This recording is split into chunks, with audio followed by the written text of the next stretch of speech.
신가족 여러분, 다니엘 기도회 저녁마다 진행되는 가운데 은혜 받고 계시죠? 아침에는 오늘의 말씀 묵상을 통해서 에스라 말씀을 묵상하고 있습니다. 오늘은 11월 6일 목요일입니다. 함께 묵상할 말씀은 에스라 5장 1절에서 17절입니다. 다 같이 에스라 5장 1절에서 17절 말씀을 읽도록 하겠습니다.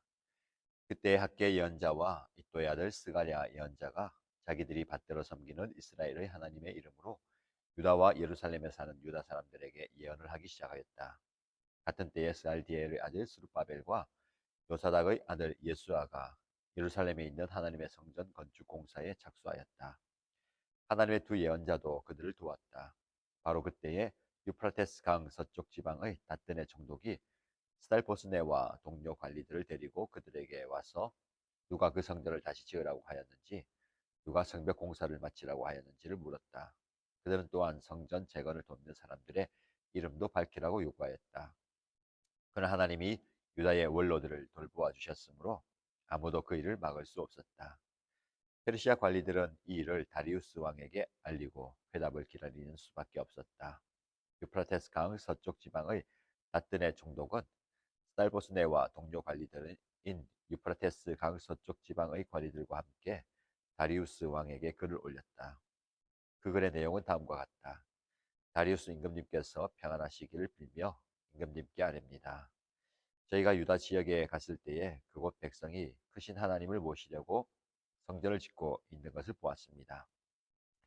그는 큰 돌을 떠다가 성전을 지으며 나무를 날라다가 벽을 쌓고 있었습니다.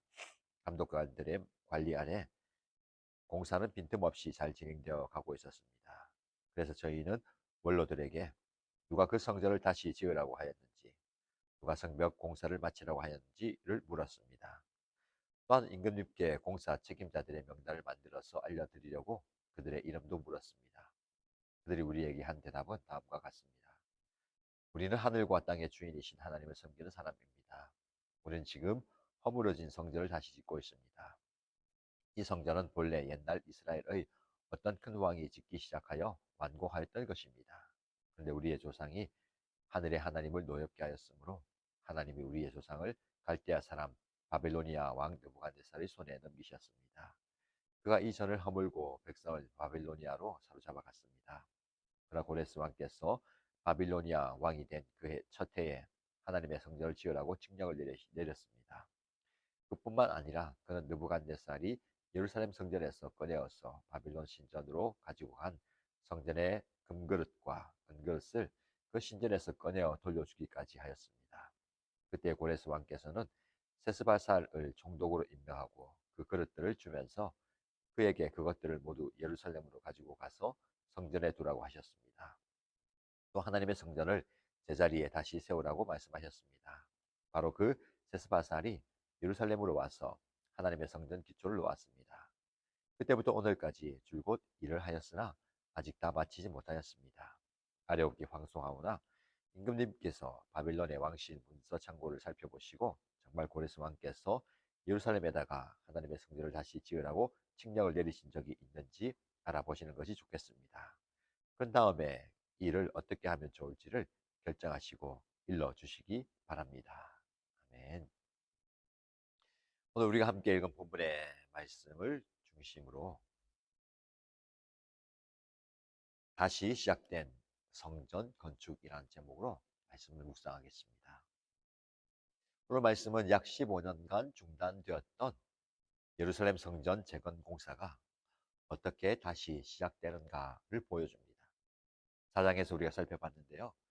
유다 백성들은 예루살렘으로 귀환하여 성전 재건을 시작했습니다. 그런데 반대 세력이 그들을 방해합니다. 페르시아 왕 아닥사스다의 중지 명령을 받아왔고요. 그래서 성전 재건 공사는 중단되었습니다. 그들의 열정과 헌신에도 불구하고 하나님의 성전을 재건하려는 노력은 좌절된 것처럼 보였습니다. 그러나 5장에서 우리는 중요한 전환점을 보게 됩니다. 15년의 침묵과 기다림 끝에 성전 재건 공사가 다시 시작되게 되는 겁니다. 단순한 건축 활동의 재개가 아니라 이것은 하나님의 신실하심과 그분의 말씀의 능력, 그리고 그분의 백성을 향한 변함없는 사랑의 표현이 드러나고 있습니다. 우리 이 본문을 통해서 우리는 중단된 꿈과 비전이 어떻게 다시 살아나는지, 그리고 하나님이 어떻게 자신의 목적을 이루어 가시는지, 그리고 우리가 직면하는 도전과 질문 속에서 어떻게 하나님의 뜻을 분별할 수 있을지, 그리고 그 뜻을 따라갈 수 있을지를 살펴보고자 합니다. 1절에서 5절 말씀을 보시면 선지자적인 격려와 성전 재건이 다시 시작되는 모습을 보게 됩니다. 학개와 스가랴의 등장으로 본문이 시작되는데요. 이들은 유다와 예루살렘에 살고 있는 유다 사람들에게 이스라엘의 하나님의 이름으로 예언하였다라고 말씀합니다. 하나님의 이름으로 예언을 하였다. 하나님의 주권적 권위를 강조하는 겁니다. 학개서와 스가랴서 말씀을 보면 두 선지자들의 예언 메시지는 백성들에게 성전 재건의 중요성을 상기시키고 하나님의 약속과 임재에 대한 확신을 주는 내용입니다. 특히 학개는 백성들이 자신들의 집을 짓는 데 열중하면서도 하나님의 성전은 황폐한 상태로 두고 있음을 지적했습니다. 이 선지자들의 예언의 메시지, 그 메시지는 백성들의 즉각적인 반응을 불러일으켰습니다. 2절 말씀을 보시면 같은 때에 스알디엘의 아들 스룹바벨과 요사닥의 아들 예수아가 예루살렘에 있는 하나님의 성전 건축 공사에 착수하였다. 하나님의 두 예언자도 그들 도왔다라고 말씀합니다. 예언의 메시지가 전달된 뒤에 사람들이 성전 공사에 다시 투입되고 다시 공사를 하게 됩니다. 주목할 점은 3절에서 5절 말씀에서 곧바로 찾아오는 새로운 도전입니다. 그때에 바로 그때에 유프라테스 강 서쪽 지방의 닷든의 총독이 사람들 데리고 와서 누가 이 성전 공사를 시작했는지, 다시 성벽 공사를 시작했는지를 묻습니다. 이 질문은 단순한 궁금증이 아니라 공사의 합법성의 문제를 삼는 질문입니다. 근데 5절에서 우리는 중요한 전환점을 보게 됩니다.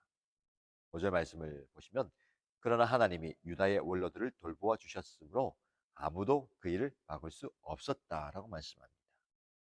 하나님께서 돌보아 주셨기 때문에 이 성전 재건 공사를 방해하고 멈추려는 시도가 무효가 되게 되는 겁니다.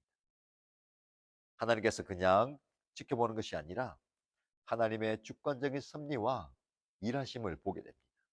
저와 여러분의 삶에도 하나님이 돌보아 주시는 은혜가 있기를 바랍니다.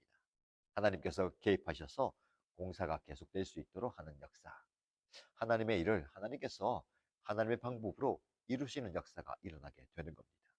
6절에서 16절 말씀 보시면 총독의 편지와 유다 백성의 증언이 나옵니다. 6절부터 시작되는 부분은요, 유프라테스 강 서쪽 지역 총독인 다뜨네가 다리우스 왕에게 보낸 편지의 내용입니다. 매우 객관적이고 사실적인 톤으로 상황을 보고합니다. 사장의 편지와는 대조됩니다. 사장의 편지는요, 악의적인 고발과 왜곡된 정보로 가득했죠. 이 편지는 상대적으로 공정하고 정확한 보고의 성격을 띱니다. 그리고 주목할 점은요, 8절입니다. 8절에 다뜨네가 크신 하나님을 모시려고 성전을 짓고 있는 것을 보았다라고 합니다. 크신 하나님, 위대하신 하나님을 모시기 위해서 그들이 성전을 짓고 있다라는 겁니다. 이방인들도 하나님의 위대하심과 크심을 인정하는 것을 보게 됩니다. 이어지는 8절 9절 말씀에 보면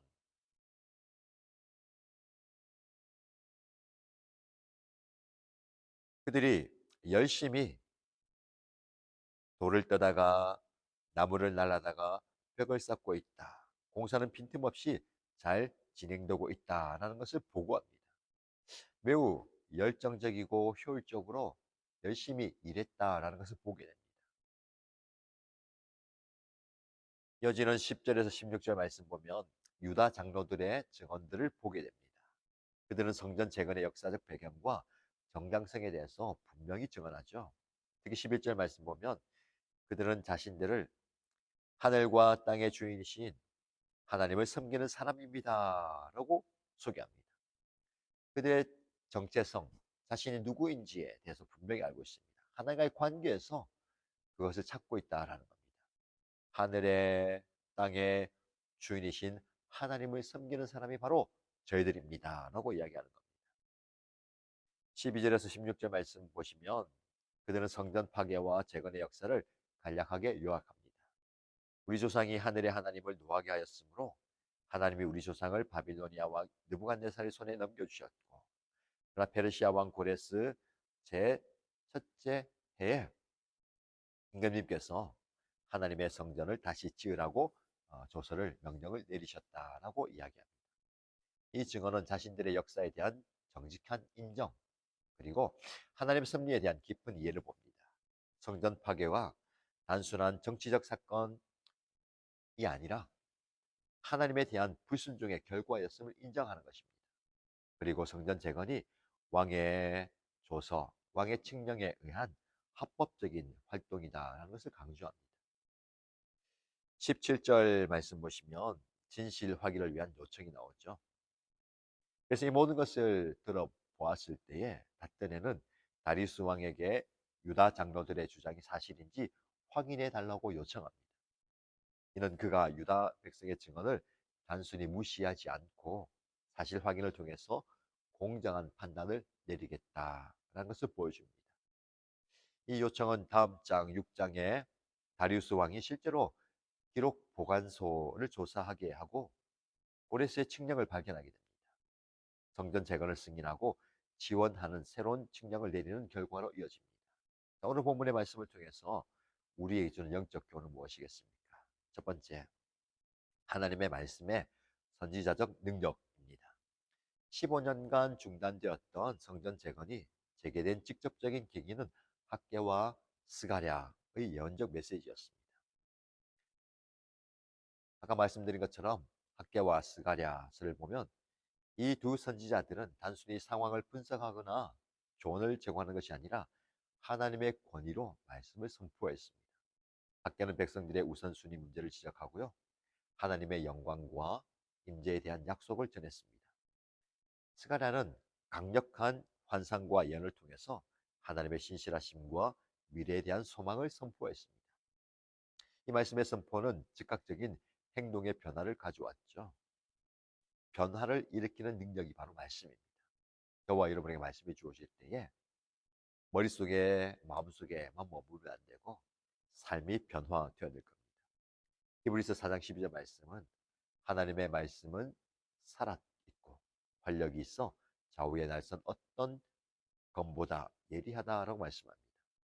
이 말씀이 우리의 삶 가운데 변화를 일으키는 능력이 되길 축복합니다. 두 번째, 리더십의 중요성과 공동체의 반응에 관한 내용입니다. 학개와 스가랴의 예언에 스룹바벨과 예수아가 즉각 반응하여 행동했습니다. 그리고 공동체 전체가 동참했습니다. 건강한 공동체에 필요한 상호적인 모델을 제시합니다. 무슨 말씀입니까? 말씀이 있어도 그것을 행동으로 옮기는 지도자가 없다면 안 되죠. 또 지도자가 있어도 함께 일할 백성이 없으면 안 됩니다. 하나님의 일은 이렇게 말씀과 지도자와 백성이 하나가 되어서 상호적으로 움직일 때 이루어지는 겁니다.